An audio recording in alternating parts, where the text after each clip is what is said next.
Saudara-saudara pendengar yang kami kasihi dimanapun Anda berada, Anda kembali bersama kami dalam acara Telaga Tegur Sapa Gembala Keluarga.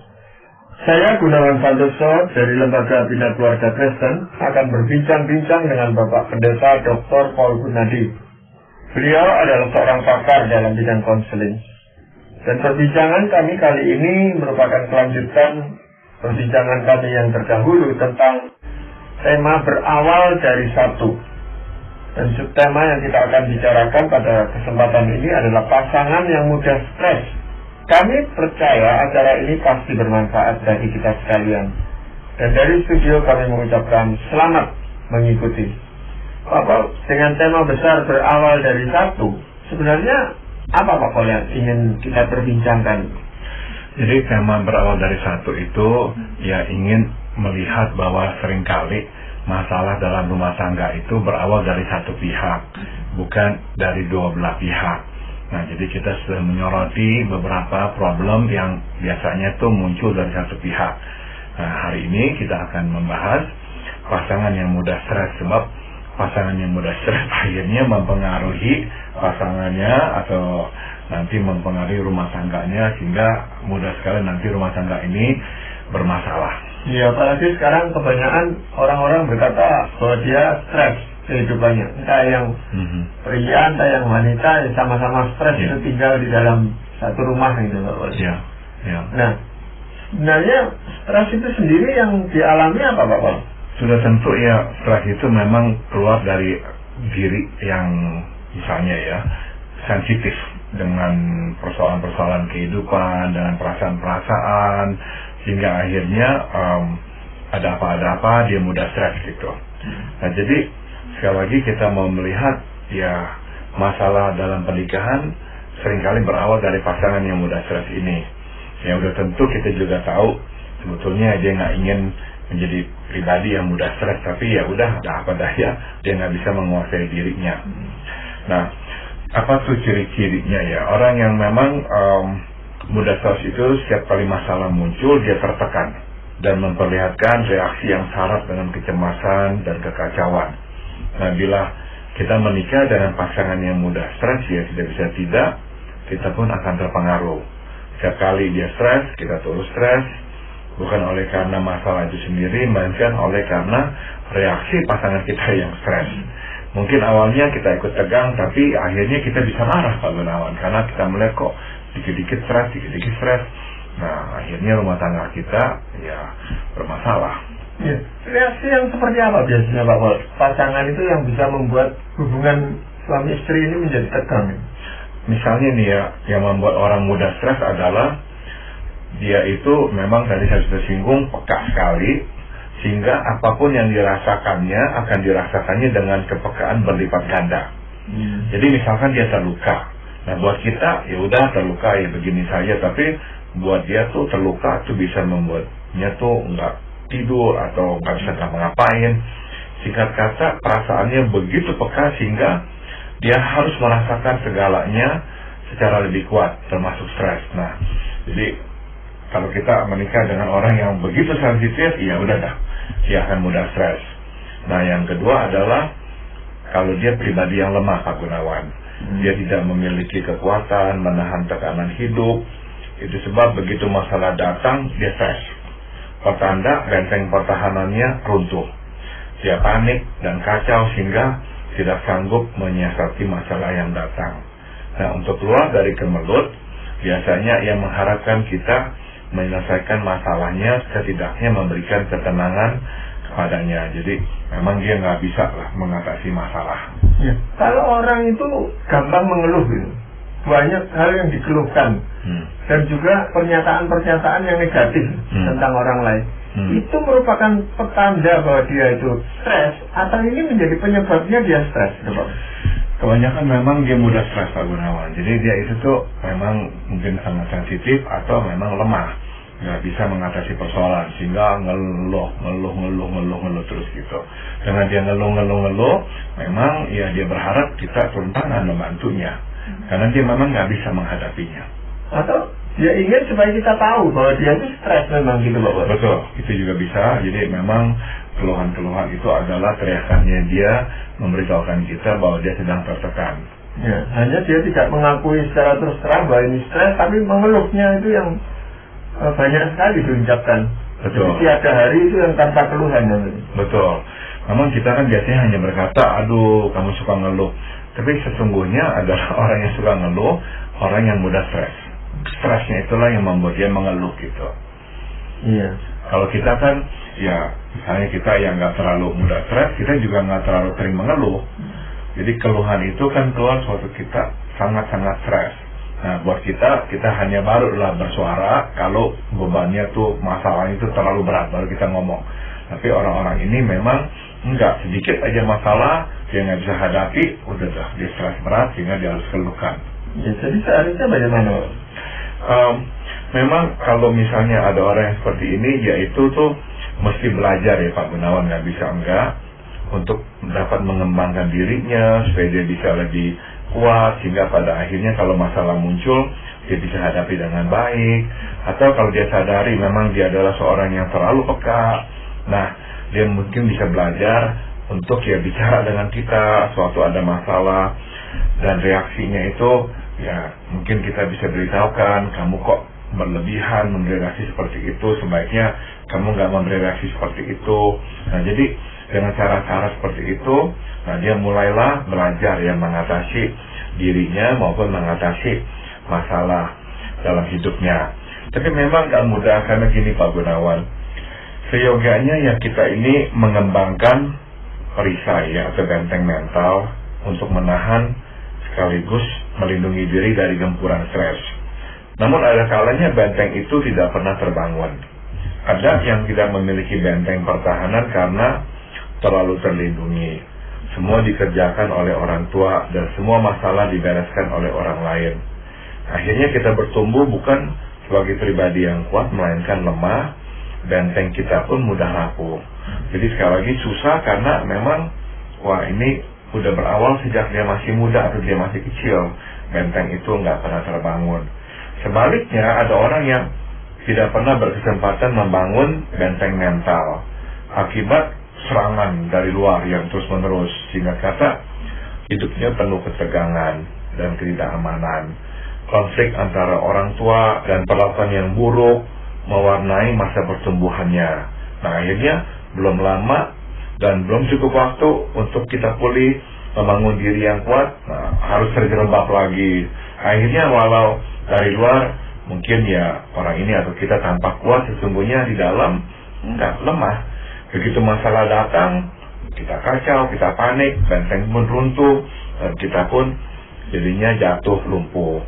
Akhirnya ya bukan saja panik dan kacau, serta mengharapkan bantuan, seringkali itu, nah orang yang memang mudah stres menyalahkan kita. Seakan-akan kita bertanggung jawab penuh atas masalah yang menimpanya.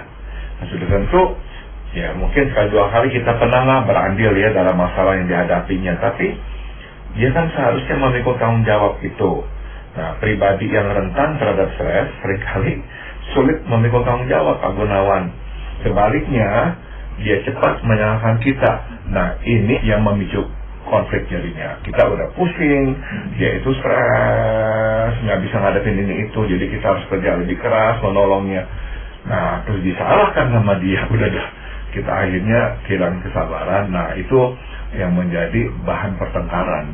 Iya, dan stres ini kan bukan hanya karena masa lalunya orang ini, bisa juga stres ini muncul setelah menikah gitu Pak Bang. Baru nampak timbul di dalam hidup pernikahan itu karena pasangannya atau apa itu, lalu kelihatan sekali bahwa dia stres.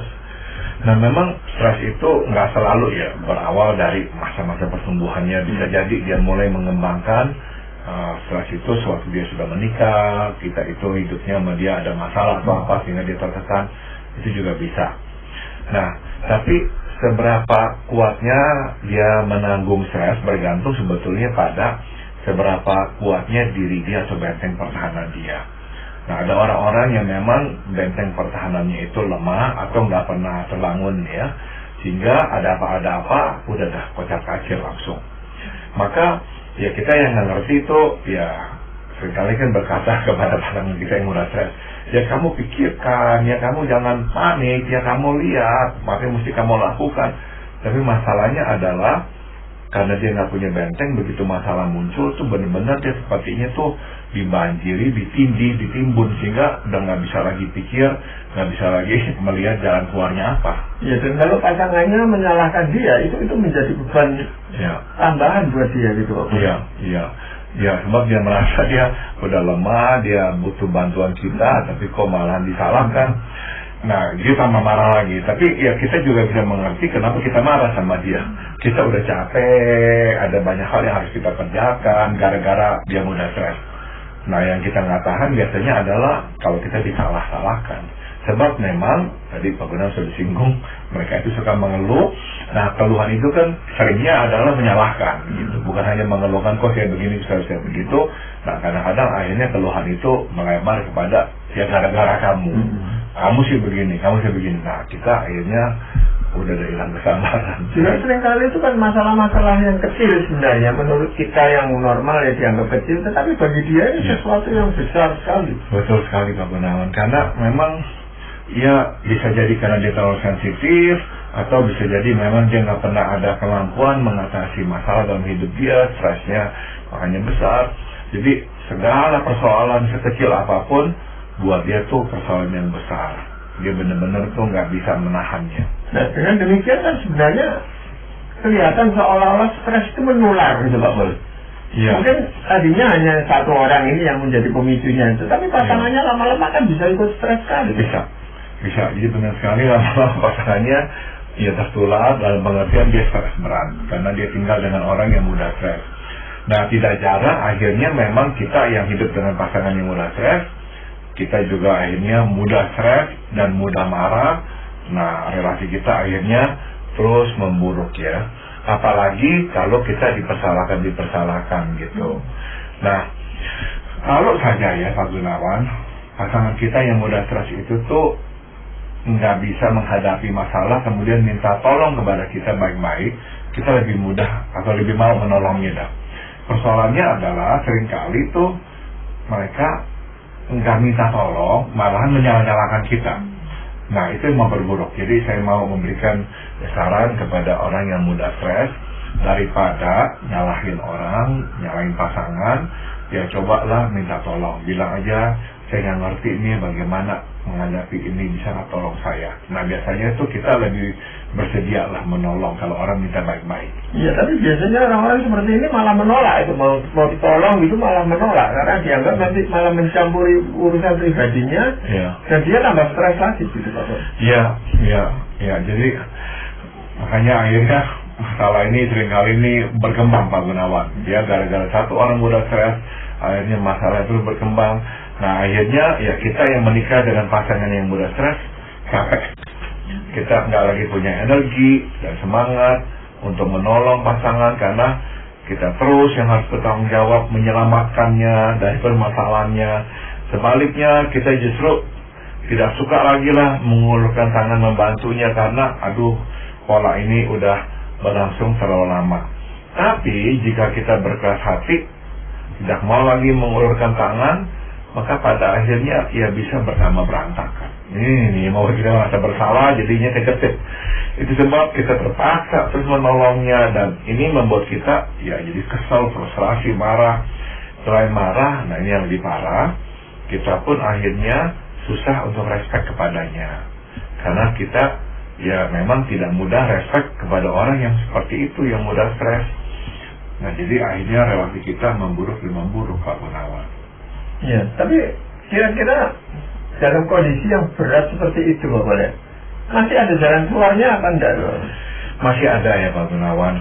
Nah, sebelum kita membahas apa yang mesti kita perbuat, terlebih dahulu mari kita lihat apakah yang semestinya tidak kita perbuat, yakni memaksanya untuk menghadapi masalah sendirian.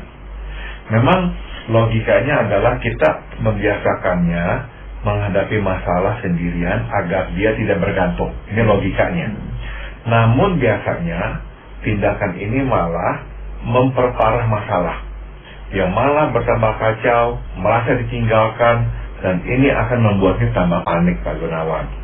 Nah, jadi jangan kita memaksanya untuk menghadapi masalah sendirian.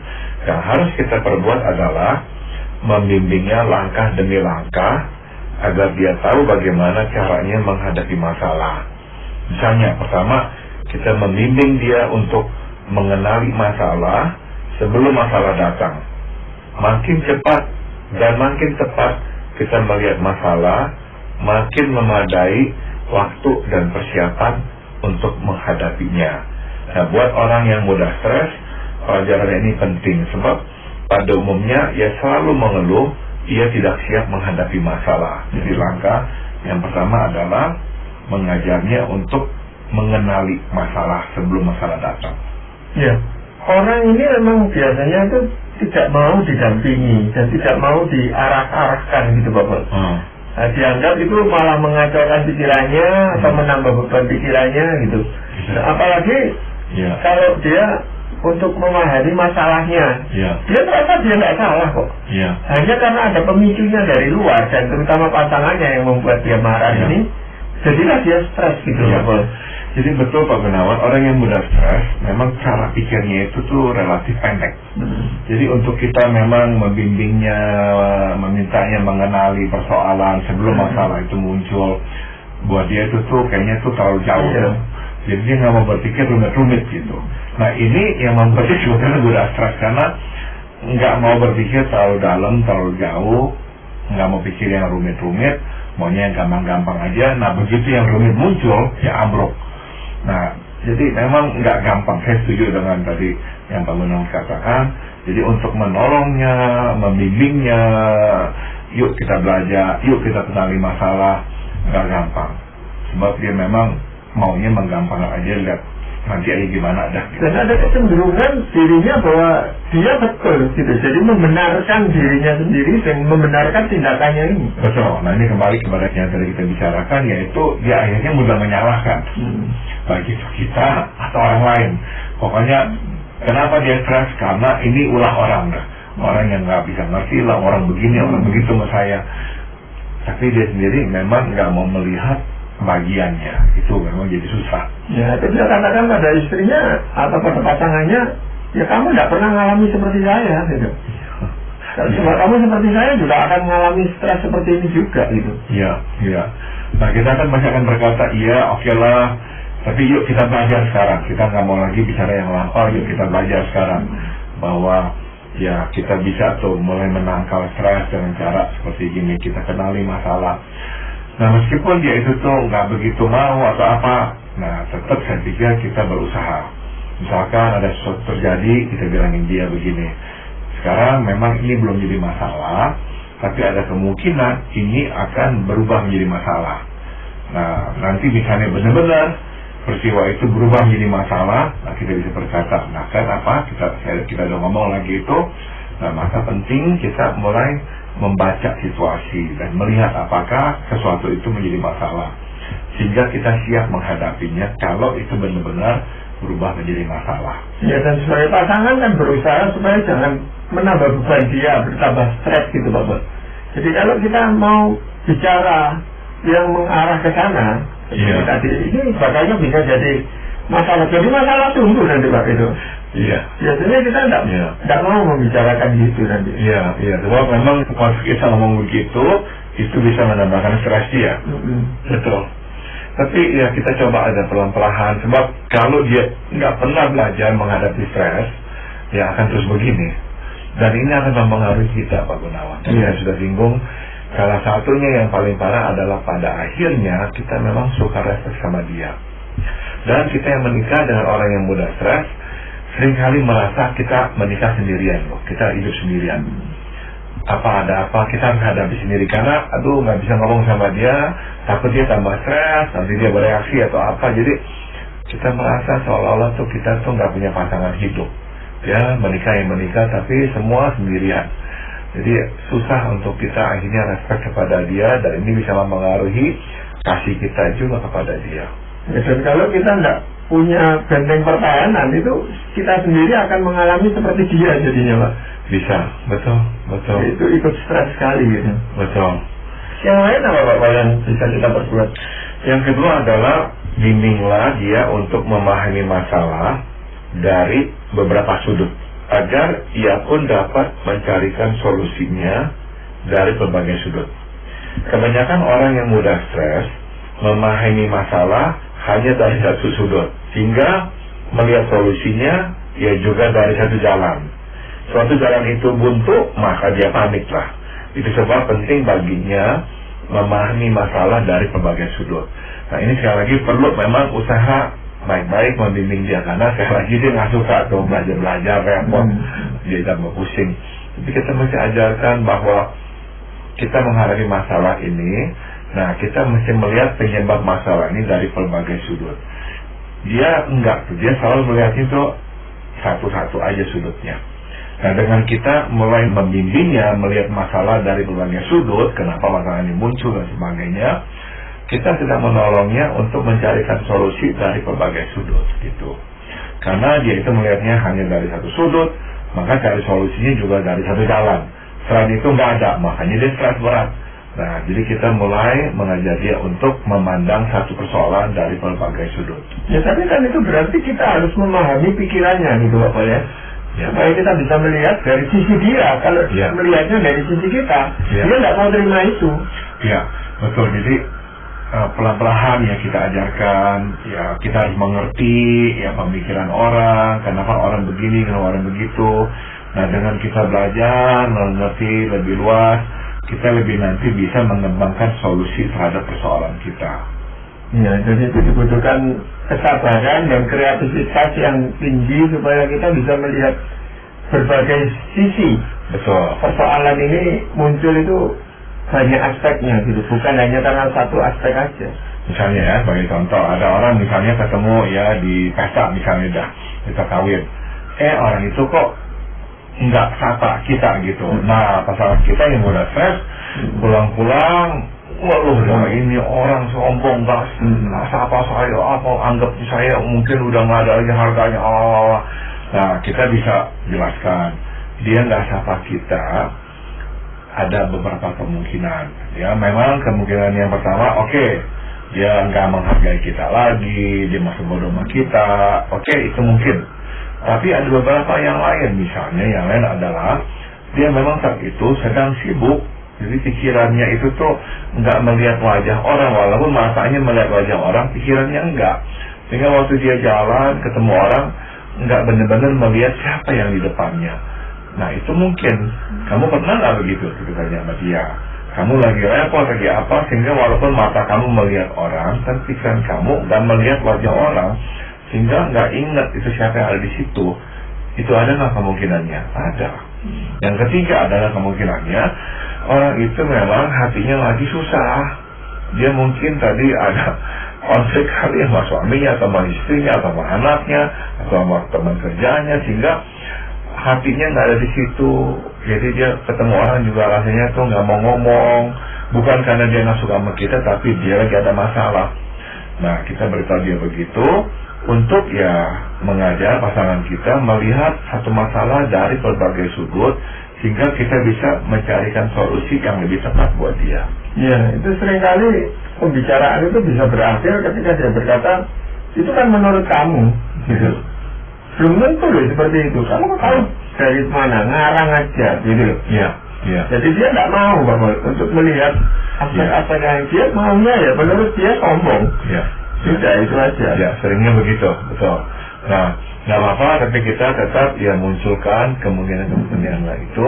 Mudah-mudahan ya nanti dia akan mulai menyerap ya cara pikir yang seperti ini, karena ini memang cara pikir yang lebih baik. Iya. Yang ketiga apa Bapak? Bimbinglah dia untuk berpegang pada prinsip bahwa tugasnya hanyalah melakukan bagiannya. Walaupun ia ingin, tidak selalu ia dapat mengerjakan bagian orang lain atau bagian yang berada di luar jangkauannya. Jadi, bimbinglah dia untuk melihat porsi yang mesti dikerjakannya, dan doronglah dia untuk melakukan bagiannya sebaik mungkin. ingatkan bahwa masih ada Tuhan dalam hidup ini dan bahwa Ia berkuasa. Jadi bimbing dia untuk berserah dan mempercayakan hidup ini kepada Tuhan. Karena orang-orang yang mudah stres seringkali itu memikirkan bahwa dia harus begini, dia harus lebih begitu, kok nggak selesai, kok nggak beres, kok nggak apa, akhirnya jadi pusing, jadi stres. Nah, kita ajar dia untuk pokoknya lakukan bagian kita sebaik-baiknya. Setelah itu kita serahkan kepada Tuhan, sehingga ya kita nggak harus akhirnya itu dipenuhi dengan pemikiran seharusnya saya begini, seharusnya begitu. Memang seringkali stres ini muncul kalau hubungan atau kondisi kerohanian seseorang itu juga kurang baik terhadap Tuhan gitu Bapak. Iya. Sehingga dia hanya mementingkan diri sendiri dan ya tidak mempercayai orang lain, menyalahkan orang lain termasuk pasangannya. Iya. Jadi kita memang bisa melihat adanya hubungan ya antara iman dan stres gitu. Orang yang beriman akhirnya lebih bisa ya menahan stres. Terutama di dalam hal mempercayakan hidup ini kepada Tuhan gitu. Betul. Karena orang yang beriman akhirnya lebih sanggup ya, lebih bisa mempercayakan hidup ini kepada Tuhan. Meskipun ada yang belum selesai, belum beres, ya udah percayakan kepada Tuhan. Ya, jadi apakah ada ayat firman Tuhan yang ingin Bapak sampaikan? Amsal pasal 3 ayat 5 ya, ayat yang bagus ya buat kita semua. Percayalah kepada Tuhan dengan segenap hatimu dan janganlah bersandar pada pengertianmu sendiri. Orang yang mudah stres sebetulnya orang yang selalu bersandar pada pemikirannya sendiri, itu dia. Maka ya kita ajak dia untuk mempercayakan kepada Tuhan. Jangan terlalu bersandar kepada pengertian kita. Ya mungkin kalau kita tanyakan dia percaya kepada Tuhan, ya dia bilang percaya. Cuman kan ayat itu mengatakan dengan segenap hatimu. Dan juga jangan bersandar pada pengertianmu sendiri gitu. Ya, mudah-mudahan ayat ini akan menolong banyak pendengar kita yang mungkin membantu pasangannya yang sedang stres atau bahkan dia sendiri yang stres gitu. Ya, baik Bapak, terima kasih sekali untuk perbincangan pada kali ini. Dan para pendengar sekalian, terima kasih Anda telah mengikuti perbincangan kami dengan Bapak Pendeta Dr. Paul Gunadi dalam acara Telaga Tegur Sapa Gembala Keluarga. Kami baru saja berbincang-bincang tentang pasangan yang mudah stres. Bagi Anda yang berminat untuk mengetahui lebih lanjut mengenai acara ini, silakan menghubungi kami lewat surat. Alamatkan surat Anda ke Lembaga Bina Keluarga Kristen atau LBKK, Jalan Cimanuk 56, Malang. Kami juga mengundang Anda mengunjungi situs kami di www.telaga.org. Saran-saran, pertanyaan, serta tanggapan Anda sangat kami nantikan. Akhirnya dari studio kami mengucapkan terima kasih atas perhatian Anda dan sampai jumpa pada acara Telaga yang akan datang.